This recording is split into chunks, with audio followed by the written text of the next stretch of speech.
Atalo fatu le fio fatupu le tino che riso e l'Eucaristia. Le maola o le fale o le tua le tama le alo malengang sa. Hawaii le siri le ipu o mea ili manana whaia e le sili foi le au auna ilona matai. E le sili foi I tātou na awina mai. I le na awina mai I tātou. O utau le tau alelei, ma iwa iu I a te au le tau sinionga. O wā o lo woti o lo manuia lea. A o lo wola o ia ke riso lea. O te ofalo fatu, ma whātalo fatu, I le paia maualunga o le tātou Sauniga, I le nei taia o manuia. O malu whaletala lelei, o wale fio lau fionga I le tamao le kalesia, o le taitai foi leo o le Sauniga. Au sunga le aki e pikopo, mo sese ma lau ostaulanga I le so. Fatalofa atu foi le paia lau fai ngaluenga totofi e le atua. I so se fata fai taulanga ma so se tovini. O malu taue e ai le atua ma lona fina ngalo. Awa le aso fia le fionga ia Laumatiamanu.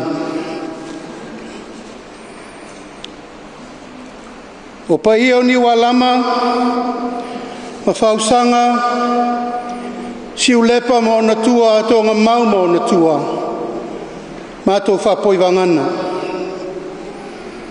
awa pa ia lava e tu mau e o il fa vau pa ia ni wala ma fio ai le fionga ya le oto su tele fio mai muritalo fio mai usoli fio mai lau matua Liu mai lau tō whā laulu, tai nane oe le tauloniu. Ma liu mai lau tō whā manua tō lasi. Pa ia po ia wā whausanga I le fio mai o le whaurulunga. Pa ia la inga sa tunu mafono a wā tō le whoa ma Laumatiamanu. So mai swafa ia whamuina ma whananai pupu, alalatai le whetalainga ia la papa ma le itu tangata. Alalatai le tauroniu ma lau tō whā toi aso. Ma malu mai la ua whapele ma malu le alataua. Pa ia wale inga sa tunu mafono. Whale whalo ngā tanifa ma nofa tula ia sa whata. Io na tūlanga o te tele. Whatalofa tuaile ngā ngā whaloalo I pa ia I paolo mangafa. Sau sema, a wā tū te whai toa, tū te whai langi e fia e malu ai, te tu ua le MALŌ I le fionga I whaurulunga o le inga sa tūn mafono. A ta alofa tu foi le tinaya e seta, ia malpaia o le nofo alo. O le foi o maluta ue le paia o le tātou MALŌ. Fio mai lau a fionga I le au malu o le MALŌ SAMOA. Fio mai lau a fionga I wafonga vetalai o le maotafono o Samoa. Fio lau mai lau a fionga le saon whapito, sui mamalu o le PALEMIA. Fio mai au rua fionga sui PALEMIA, Ministar Kapeneta, Ministar Langolango, tai nane le whamsinonga malona I tū. Fio mai foi whaururunga o le tanga luenga le MALŌ. Malu o le MALŌ mai tu tino o le MALŌ. O tu lai le ava ma le whaaloalo e whai le MOLIMAU o le tātou MALŌ. Whai eilo leo e whai mawafonga tau moli o le whainga MALŌ. Tu to tasi o le tātou MALŌ SAMOA. Pio le fionga I le ama malu o le MALŌ ma lana masiofo. Fio fionga sui tofia ma si ofo mfatua.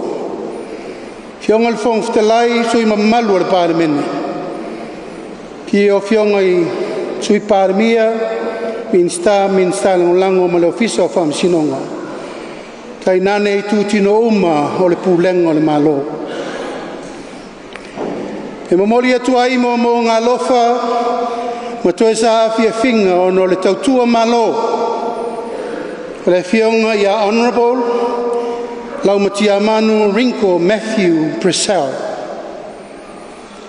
O le sa whailo na sao le tautua ina o si o tātou atano. I ona vaenga ese a maua lo na soifua. Tautua ia SAMOA i nei tausanga e tele. Sa veo ia malima malu le MALŌ i lana tautua mata ina ua maea tulanga taua o onga tausanga e tele. Sa veo fo yo ia matangata whainga luenga i tonu o SAMOA Shipping Corporation. Tautua ina wā whemalanga inga i lungo le basa i SAMOA na lua.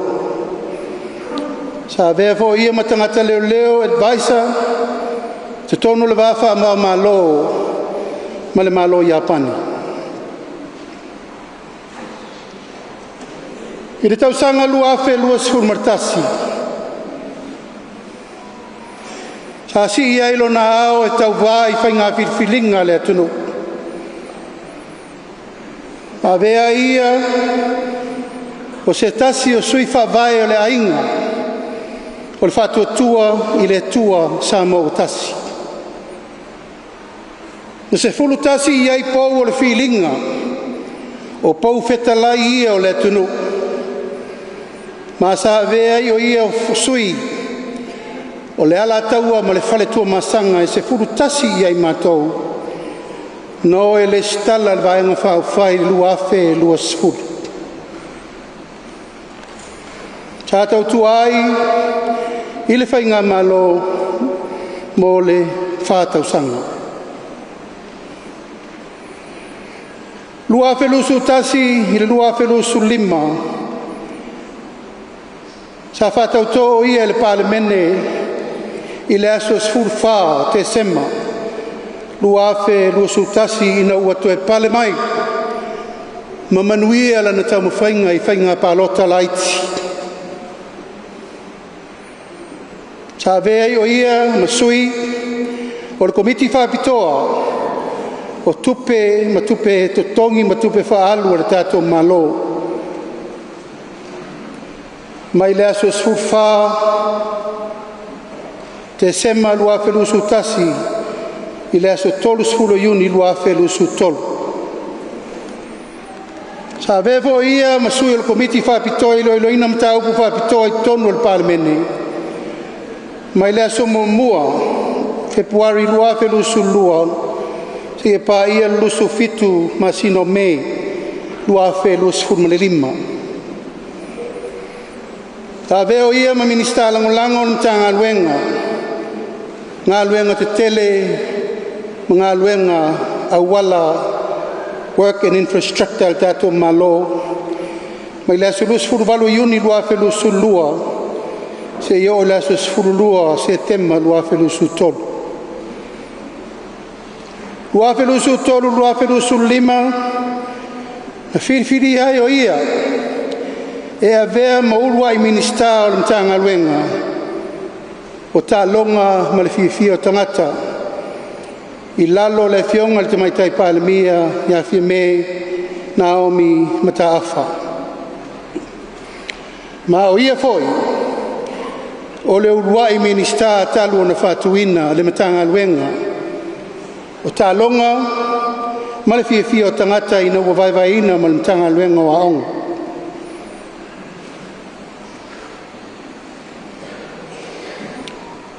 O lana launga whātau pou le palemene. Sa tāpena ina i le aso sfuru ma le valu. Januari, lua afe, lua sfuru ma le lua. Sa wholasi ai luma o le fionga le whongwhtalai, lona whanau nau ta inga i le atina ino lona i tu MALŌ. o sa fata numela lua. Sa ia tala noa ai i lona langona ATOA i le atina ina o lona i tu malo i ona vaenga i sese. So i fua malolo ina sa ia fi nau inai ina ia toe whātū le whalemai o le i tu malo na veseina mai Fosi. Sa ia tala no fo i tu langa tau sisio manga matinae o lona i tu malo i le vao le tolotolo no sutia ma ta fito ala. Sa tala noa malo si fo i tu langa tau whātoanga ma whainga whaiva. Ina ia manuia le au whai whātoanga uma ma le au whai whaiva o lona i tu malo. Sa wha ma mawhai lana tau talanga au wala lau papa ma wala ngā lue whapea wala te tere i te tonu lona i tū malo. Ina ia whare leia a wāwhe malanga inga. Sa ia tau talangia fo ila na launga whātau paulene. Tūlanga tau a onga. Ina ia si tia le tūlanga. O a onga mai lava ia onga i lalo se ia pā ia universite. Sa ia talanoa fo i tūlanga tau wharitari malo. Ma mea ese sa ia whaasoa ai le palemene. Ina ia manuia lona i tu malo. Le Afioga ia Laumatiamanu. O se tangata e mate na tā. Hona winga i le palemene ma le mafutanga. Ina i tausanga o lea sa mato mafutai. O se tangata e le tautar so. O se tangata e le si so. Ai e te le wha longo i se leo e ono wha manua i nai i se loto se tangata. Tau tala lava ia o le loto mawalalu. E te le wha longo fo i se upu o manumarua. Po se upu e wha tupu ai se vevesi. Po se upu e wha tupu ai se whese se inga. I le vāwha whenga iai au mātou mafuta whātasi. O se tangata e anga malu, whaaloalo, to e tamali i o na winga. Se ilonga lava e ATOA ana numela. Ia ona e langona lo leo ana talasua. E whaasoa mawhai mo mātou pe a telenoa whatane. Tele lui tau, tele whawhitau li sa whengai o ia ina wapu e o ia i ngasi. Ma e so se teimi na iona ti ngā ma ona teimi muli. Sa letu la fo ia la ngai pele ma mama e le mafutanga.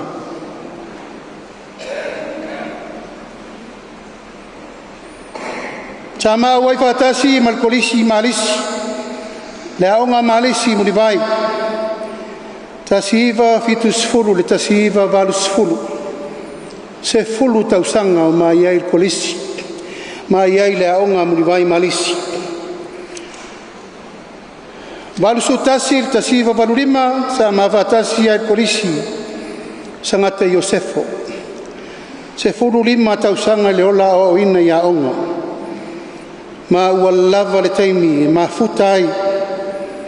Mana iuso uma, mana mato vasenga sa mato a waifatasi. Mai le ngalo mafutanga sa lelei. O lona whanau nau ta inga ina ia tu maule no fo fe alfani, no fo fe tausiai, no fo fe sosoani ai. Ma le tu langa e whao ngā le ola e tau tu ai a inga. Nuu Afioga ai maise si o tātou atunu. O se tangata winga tausafia, mai o se tangata fo ina te whaia mea uma mai lona loto. I le me ngata i lona mawhai na vesosoni atu.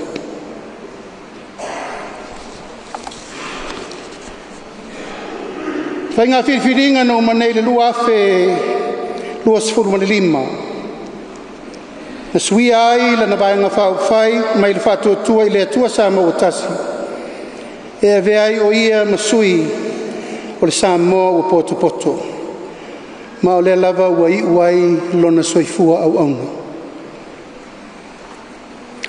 A vea le nei ava no tāua, o moli atu ai le nganga whaaftaitele le tātou MALŌ. Ona o le whaaloalo le tātou i tu MALŌ sa whata, e le tautaili so tātou wala i MALŌ. E lasi malasi whai a whaaleanga no.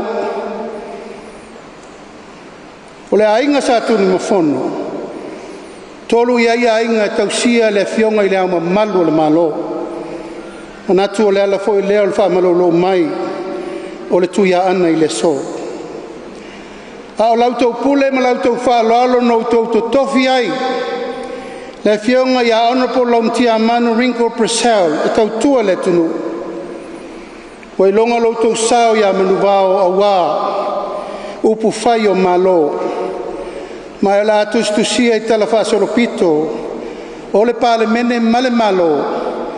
Lana tautua mata pala sa ta pena mo si o tātou atunu.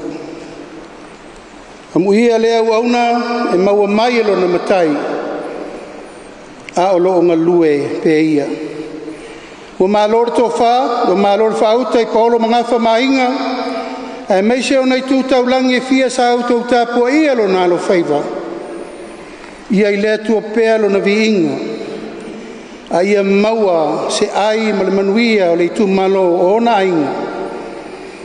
Ai mai se foi lona whaletua ma siana whanau. E seta na ona mātou whaololo mau. O mātou whaamalo si au. Tofu ata atou male aso. It's a matter of days. Ai tātou umalava. Loto te tele.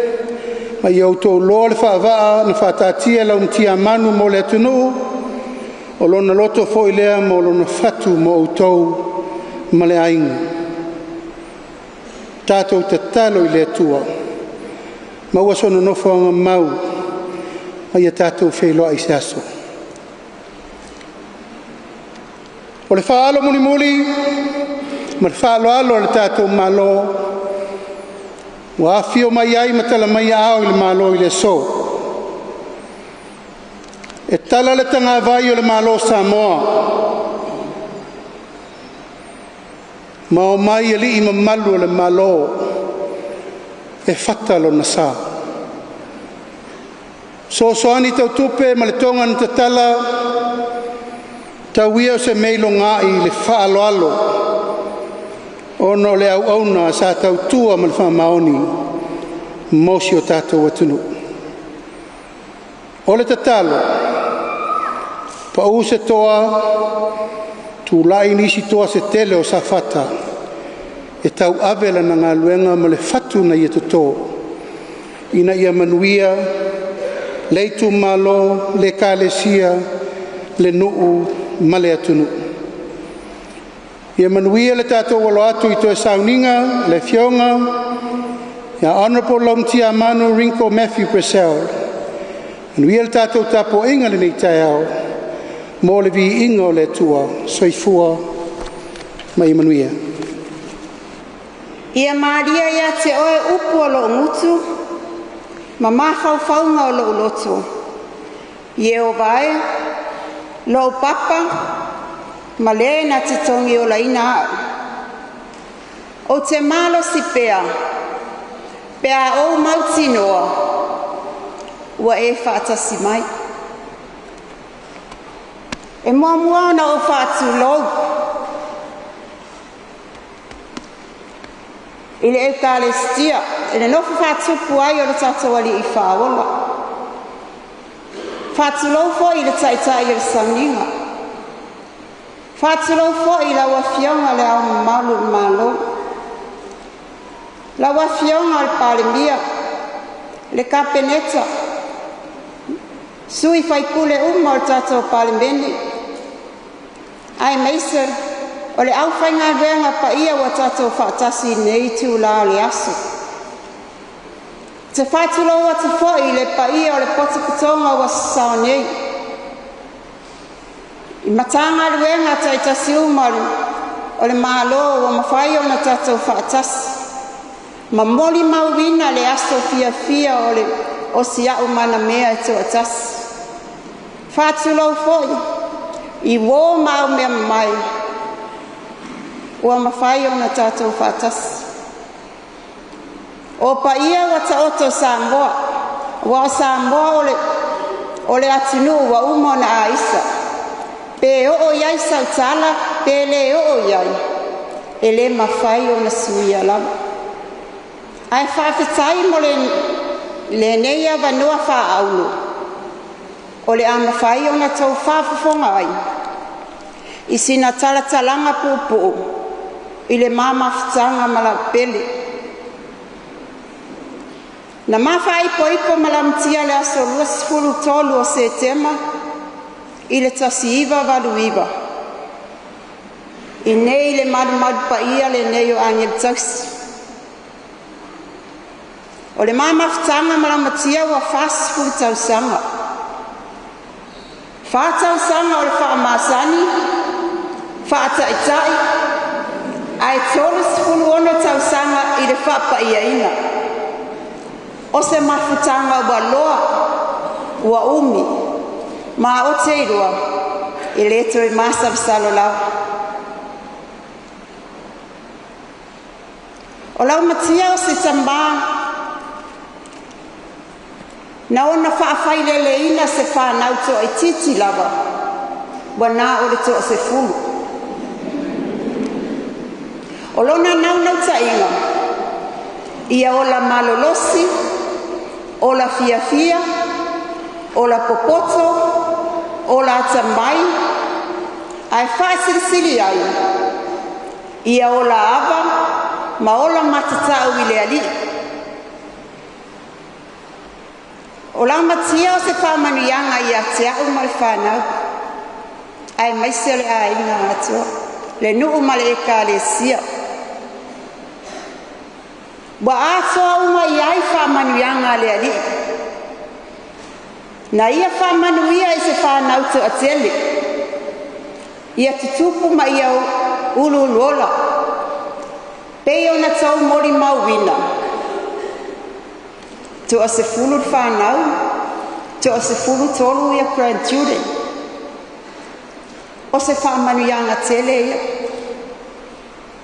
Sa ia taitaina le a inga i le ono sau. Le anga malu, o le loto mawalalu. E le losi vale. Ai whaia mea uma.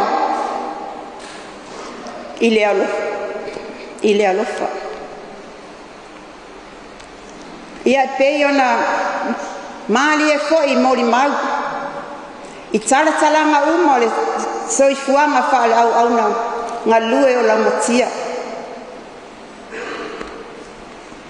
Ma o te roa, o se mea tā ua lea i lona o langa. O lona o la tautua, o la ngā lue, wha maa oni, ma le orisa. E anga malu, e onisa. Whawhitai, whataa o iloa neia, o le uso moni lava leo yoku. Le mama whitanga ma le tama, o se tangata loto mawalalu. O le tele o taini, o te tau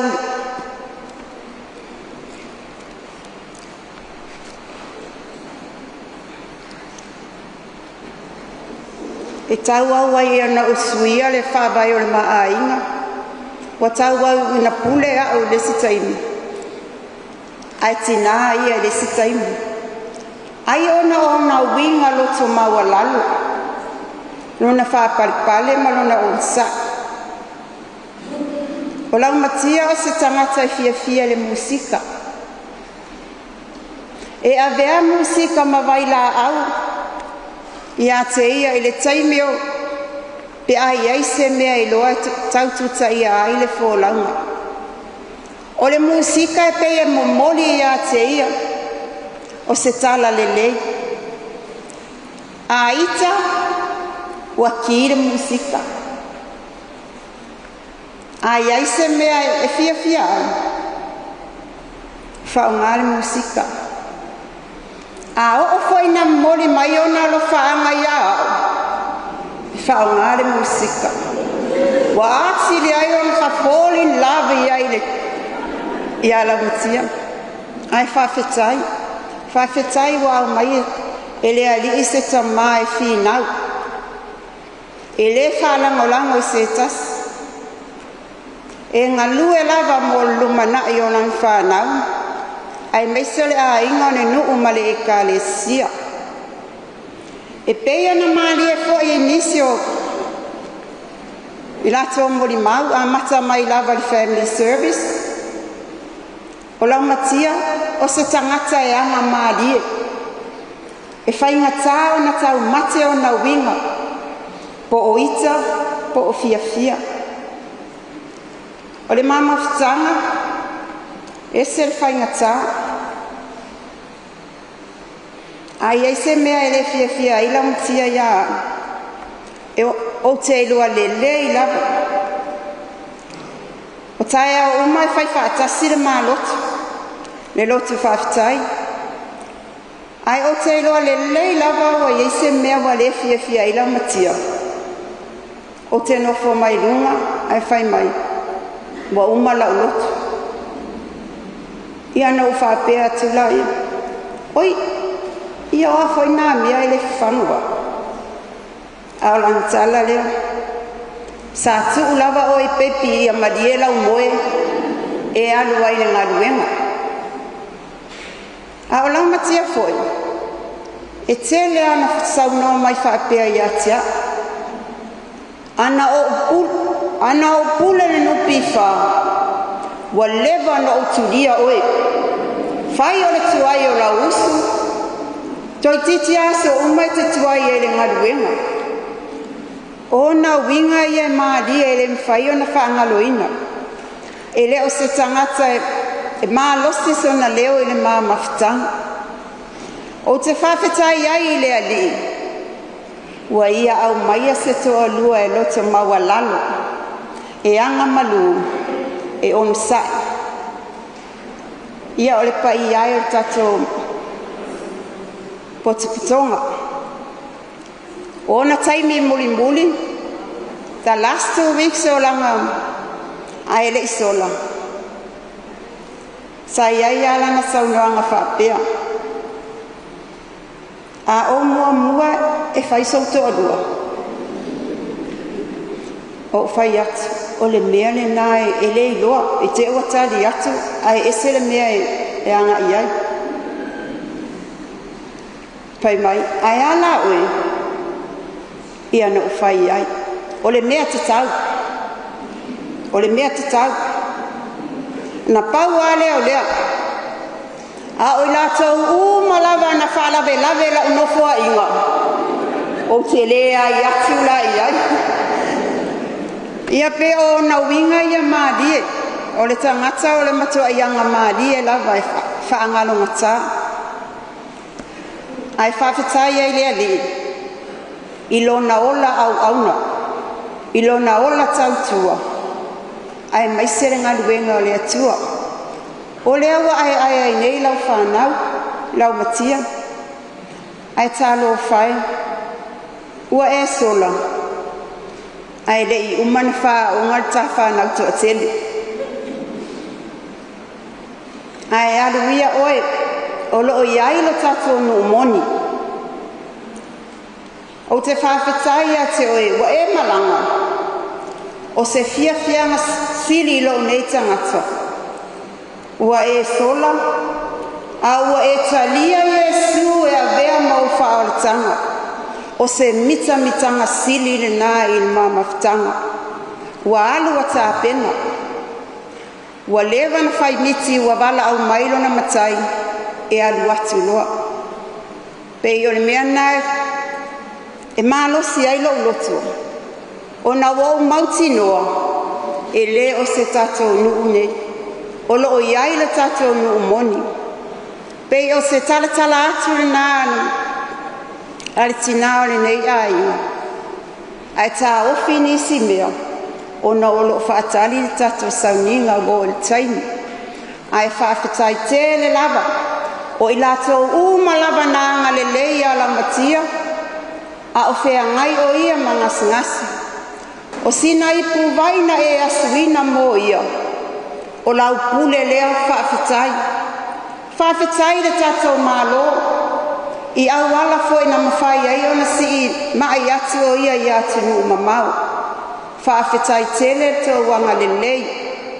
Ia alofangia e le atua le taitai o Sauniga, ia maua pea le tō whamai le li. A wā le taitai ino le lafu mamoe. Ai maise le pa ia maua lunga ua sasau nei. Ia whape nana iai le anga lei o le li. Tautai mai le ali i Sauniga umo tutoe o sia upele te atas. Ia manu ia tele, whaafetai lava.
O la veia lo leo e fai mafonga ta molimoli o le MALŌ tuto tasi o Samoa.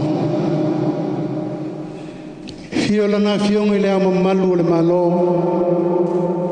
Fio fionga i suito fia. E fionga le fong fitalai al pare mene o Samoa. Malu sui PALEMIA ma minister langolango o kapenet. Fam sili ma le ofisa o fam sinonga. Ma le pulenga MALŌ o SAMOA ATOA. O te tula iai e whai ai le whaaloalo whai. Ona o le soifua au auna. And Afioga ia Honourable Laumatiamanu Ringo Mathew Purcell. Te tala i o wafa ma i o MALŌ. Ma te tala i le tanga vai nei lau Afioga le tausili. E whai ma whai longa e manatu ai. Le tautua a Honourable Laumatiamanu mo le tātou watu nuu atoa. Nā se atu i nā ia te oe ma le whanau ma le ainga. Ina ia manatu o pēr lona soifua au auna a wā Samoa. Te talo ina ia manuia lana malanga.